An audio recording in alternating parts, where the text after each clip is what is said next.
Welcome into the Norman Nick Show. I am Norman.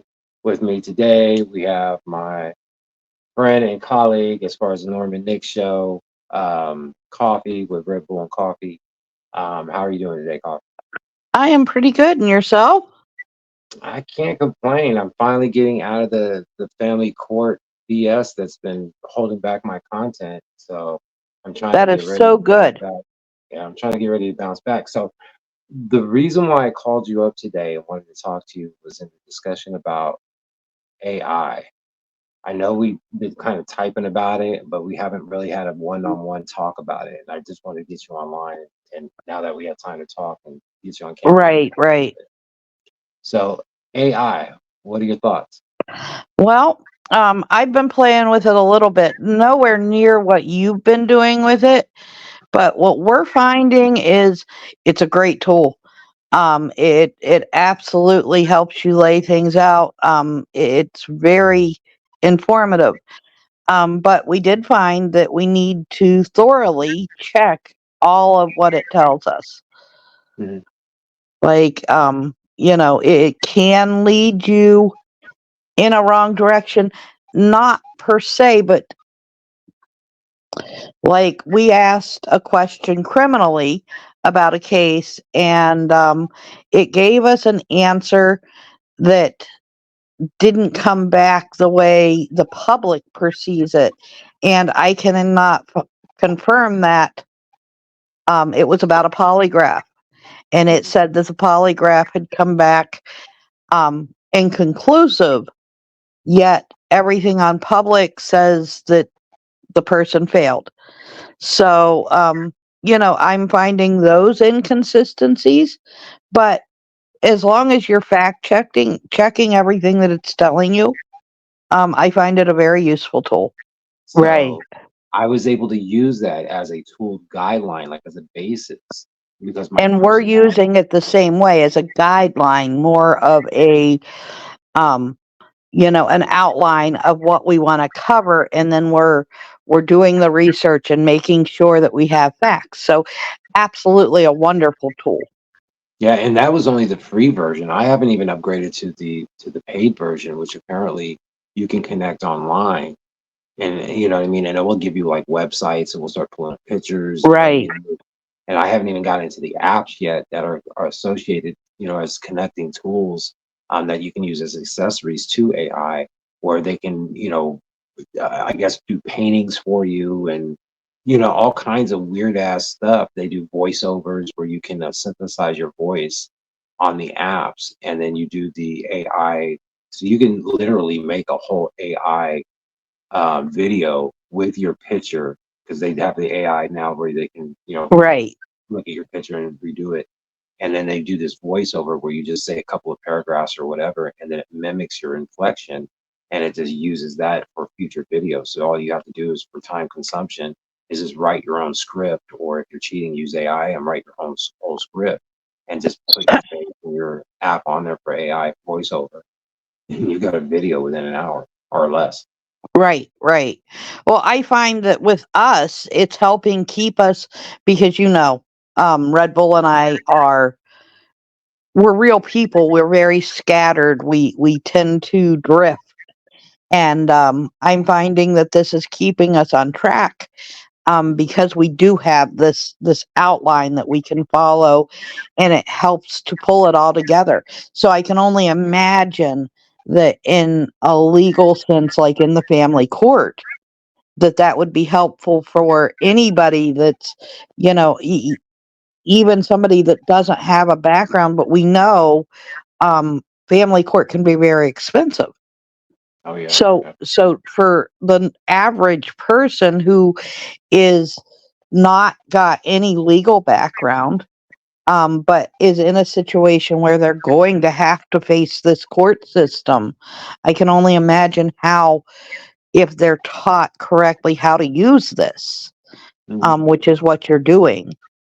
Yeah, Um, and I advocate for both fathers and mothers, even though my show is dedicated towards fathers. But obviously, I have mothers that are fans that are, have brothers and sisters, or brothers and cousins and people that have been through the situation or whatever, that are right. fans. And So when they watch this, women can actually use all of the services that I recommend to men too. But the only difference is that I'm trying to make a platform for the men to go to. You know what I mean? Whereas the Oh, women have absolutely. magazines, books, platforms. They have everything associated to mental health and everything. So, but with that being said, I did want to have a discussion about the use of IA in my specific case and what I was able to do to actually fact check it to let you know that I have all the confidence in the world. They, with the ARS codes, I actually went in there myself and looked into them to fact check them, and I Right. made It a gave sure you those codes, and then you were able to then go and go look back them up. and myself. Yeah, yeah, that part. So literally, what happened was we went into court, and she actually showed up 15 minutes late, and when she walked in, there was an aroma of grape blunt. Yeah, have you ever smelled somebody who smokes like a perfume cigar? Yep. Yeah, she came in and it smelled like she was in the car, before she came, like a nervous. She had to hit it or something. But I think because how we were in the courtroom, it was like a bow, and the judge is at the very end, the very tip of the bow, and we're at the end of the horseshoe, the bow. So she's on at one and the other end, and when you come in the courtroom, it's coming into the judge. So you're coming into this coliseum, like surrounded. So when Right. she walked in and those doors open, I smelt it at my desk. She went to her desk, and his staff members smelt it starting at the bow at his end. And we both, me and her, looked at each other like, "Are you going to say something, or you know what I mean? Who's gonna, you know what I mean?" And I just didn't say anything. I just got really quiet. I just didn't say a word. Right. So I was waiting to see if it was going to loft over to the judge and if he was going to smell. So apparently it didn't reach him. So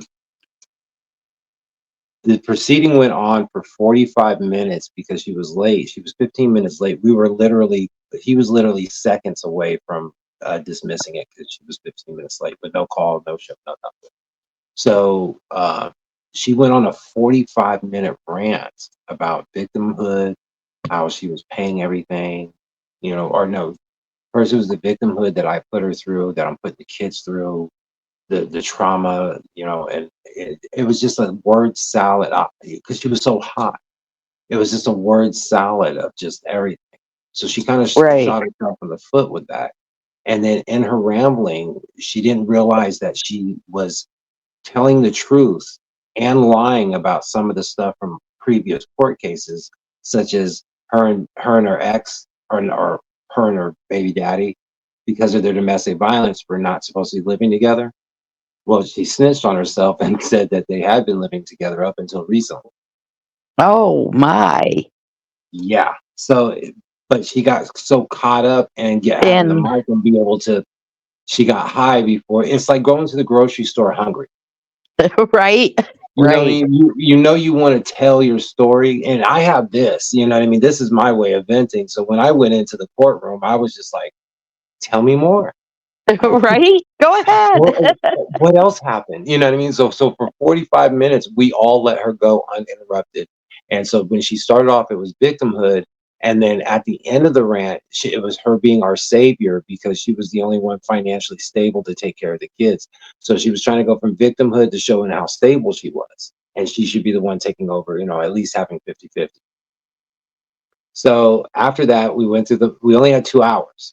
So after that, we had to go through her exhibits, and in her exhibits, it took, she had like 15 of them. It took like, I don't know, 20, 30 minutes. So we ate up into my hour basically, or and it didn't right. really do anything because of her being, inebriated. So we went quickly through my exhibits. I brought this thumb drive in, and I had to make copies of it, the ones that they were talking about in the video. So the judge, the first one, did not want to look at the thumb drive because he thought it had to do more with child support than it had to do with anything with the best interest of the kids. Fair enough. So I kicked it down the road to it's going to kick it down the road to the commission. So we get to the end of the hearing, and the judge is like, "Is there anything you want to add on?" Or I was like, at the end, I was like, "Yeah." I was like, "I know we took so long and you're going to have to make a ruling on this. We didn't get to do the cross-examination or anything like that because, you know, you have another court case at 11. I said, long story short, I said, I'll keep this real short. I said, she talked about stability, but we listened for 45 minutes of her rambling up and down a word salad about how she's a victim and the savior, and she's making no money and nobody's supporting her. At the same time, she said she just got this new place and she's now living by herself. So that now means that if are you lying now or were you lying then when you said Dante was no longer living with you? What an asshole! Right. Because So once you lie about everything. and the judge kind of perked up and he was listening. He was like, he said, went down and marked that down too on his little notes because he was like, you know what, I've already got something about, I'm already going to take care of that.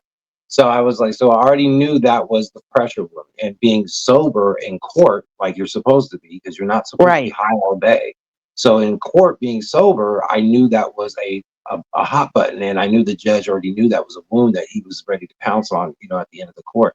So instead of pouncing on that, I went ahead and I was like, well, even though we can't use the thumb drive or, you know, whatever, I said I still have it's still an issue, you know what I mean? It's still on there and it will be submitted to child support, even though we can't watch it. But on here it shows that there's content that's questionable as far as the best interest of the kids and them having access to it.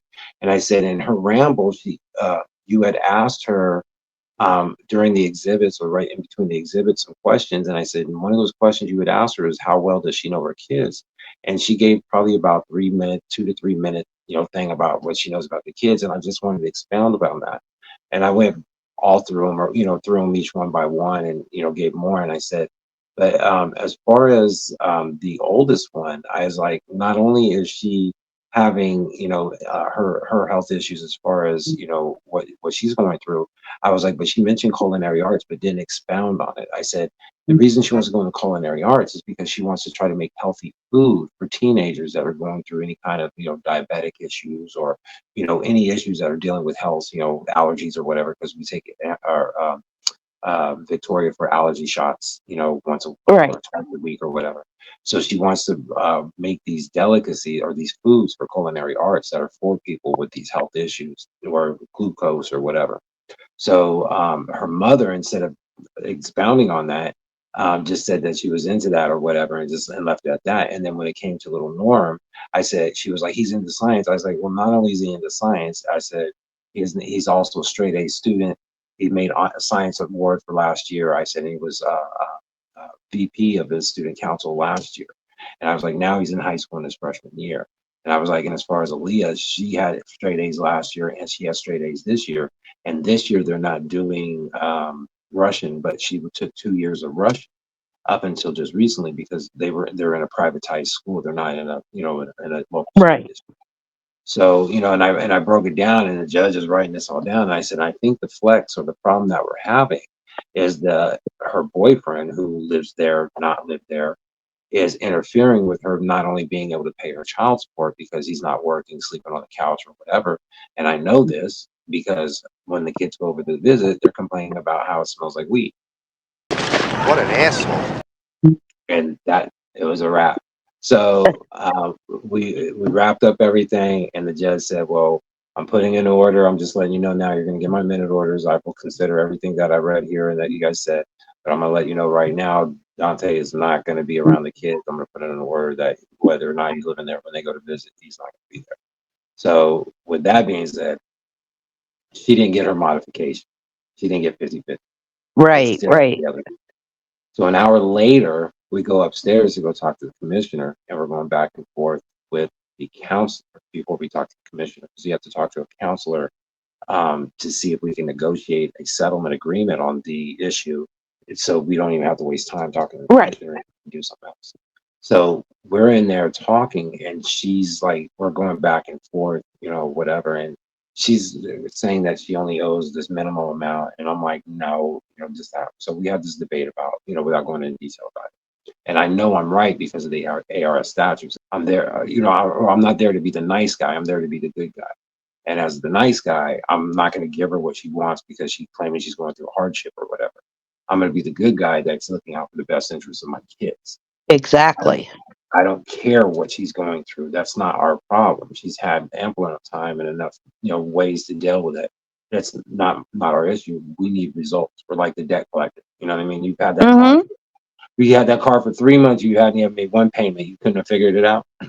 So that's where we're at. And so when we went into family court, or before we went in to see her, I had mentioned the thumb drive. And I said, well, I have evidence on here that she has extra income and she's not claiming it. And she got scared and didn't want to say anything. So we went in front of the commissioner, and this was thumb drive was on her mind. So the commissioner said, oh, yeah, you can play it, but you can't play it if you don't have a thing to put it on. I was like, well, what if I put it on my phone? And she was like, why'd I have to take your phone as evidence, if we took it, if you viewed it? And I was like, well, I can give you copies of the thumb drive that you can see that are on my phone, or I can connect the thumb drive to we have these little tablets that were in front of us so we can see. It was like they were using them as Right. monitors, so we can all see the same thing with all of us on a Zoom call like we are now. So even though we were all in the same room with each other.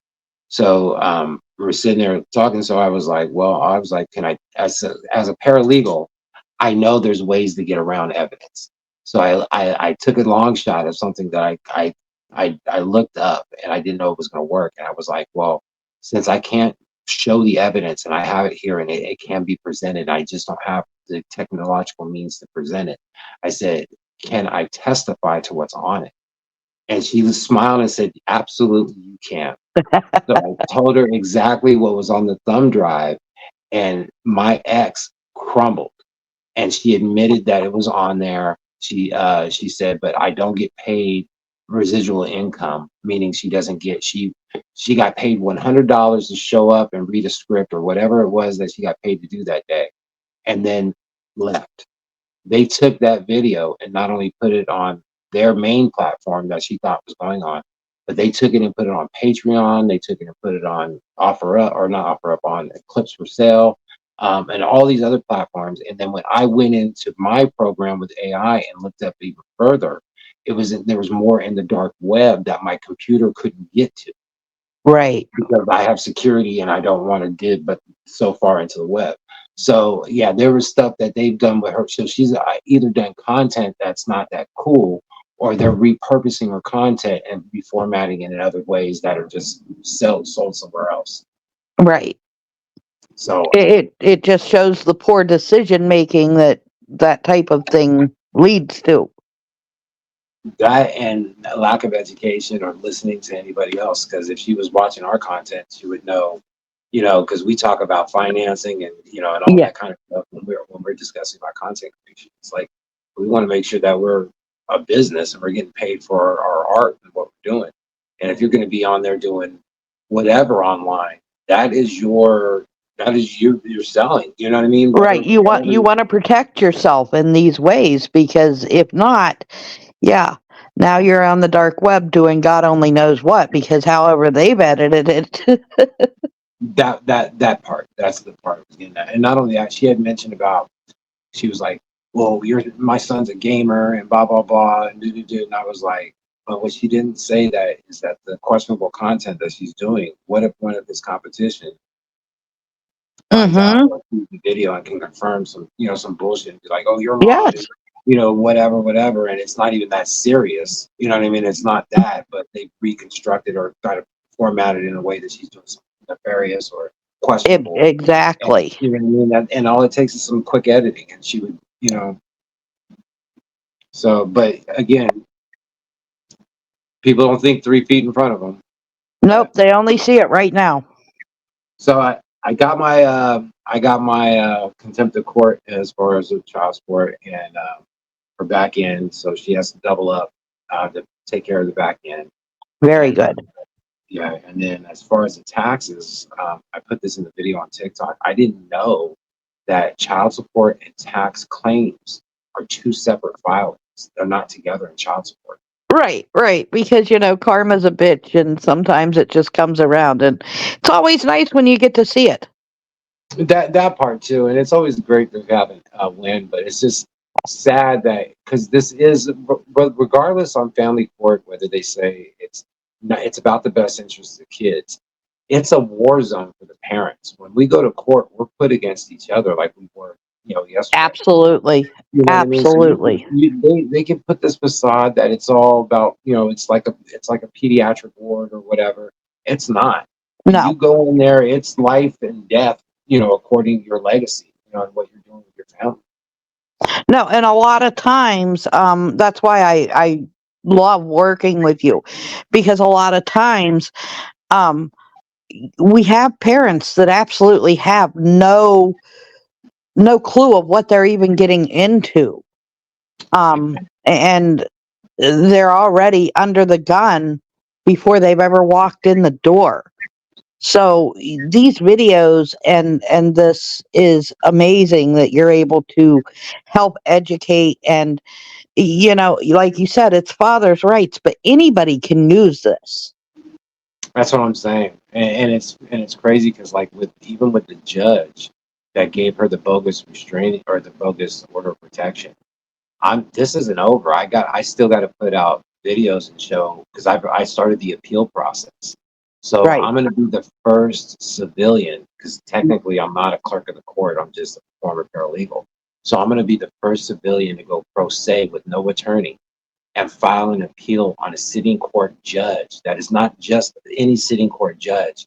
Here in Arizona, he's an ex-Marine and he's been on the bench for like 12, 15 years. And he's not only worked in family court, but he's worked in criminal, financial court, and I think it was home mortgage or some other. He's worked in like 4 other fields of court, as far as judicial fields or whatever. Right. So he's got a reputation. It's just when you can tell he's like the air the aura he and I this is how I filtered it. But when I went in there, he had this whole Negro, you think you know something, you know what I mean, type thing, because he thought I was smug about being a paralegal. So and I that's the vibe I got, and Right. so then he turned around after he made his bogus ruling and called the DO in the office. He tried to like repeat business to me. It was like, well, if you want to go ahead and file an order of protection on her, you're more than welcome to do so. And I was like, why would I give you guys repeat business? What do you guys underpaid? Why would I stoop to that low level and give you a chance to affect my life? You know what I mean? Right. Right. And And then just go ahead. to me, like there's a karma level there. Um, if it's a bogus case, why am I even going to bother with it? I'm not scared of her. I hate what's happening to my children. Mhm. I agree. So, but as far as like uh, father's rights advocacy and everybody being able to get the full Monty of the educational value of it. The thing that is so beautiful about this, it's kind of like a lightsaber, and anybody can wield one and swing it, but if you're not attuned to the force and actually good, you know what I mean, Right. you're gonna hurt yourself. It's gonna backfire. So like AI and going to court and using even the tools of restraining orders and stolen valor and all that. Everything that I'm doing is showing everybody that yeah, she may be able to go in there and say all that and throw all this dark side mud at you and whatever, but as long as you stay on the path and don't lose your shit and be cool and collect the facts, and you're gonna swing that sword, and it's gonna slice those facts right now, or that accusation right now, and you're gonna Right. be Right. And the important yeah, thing to take away is that it's work. You're not just going to type this into an AI and get this all given to you. You have to put in the work to get the results that you're getting. facts, facts. So as far as switching gears, on AI, how do you feel about it in the criminal aspect as far as crime and interrogations? And Um, the reason why I'm asking real quick is because when I used it on one of the videos that I'm going to be releasing, I'm not going to show it right now, but on one of the videos I'm going to be releasing in October when I'm remonetized, I actually was able to use it to help me script down not only what to talk about, but how to format it in video form. So we I learned, are yeah. Right. We're still working with it. And like I said, I'm learning. And we've definitely used it for outlines, and we actually just did a show. Or no, we haven't done it yet. We are preparing a show based on an outline using the AI. And hopefully it'll go really well. We're going to have that aired Friday, and we're very excited about it. It's definitely given, because this is a rather larger group than we're used to working with. There's 5 of us involved, and it sort of gave each of us a place to start, and each of us a purpose, I guess, is what I'm going to say. And we'll still have that collective thought at the end of the show. Yeah. So it was very useful in that technique. I'm very, very interested in, like you said, the subscription service. We'll see. We'll see. I want to use it a few more times, see how it goes. But I'm very, very interested in this. That's what's up. All right. Well, with that being said, I'm gonna let you go because it's 11 o'clock here. I got an attorney supposed to be calling me here in the next 30 minutes. I want to make sure the line's open. All right. I will talk to you soon, and congratulations on a win. Thank you, ma'am. Have a great day. Have a great day. Bye. Bye.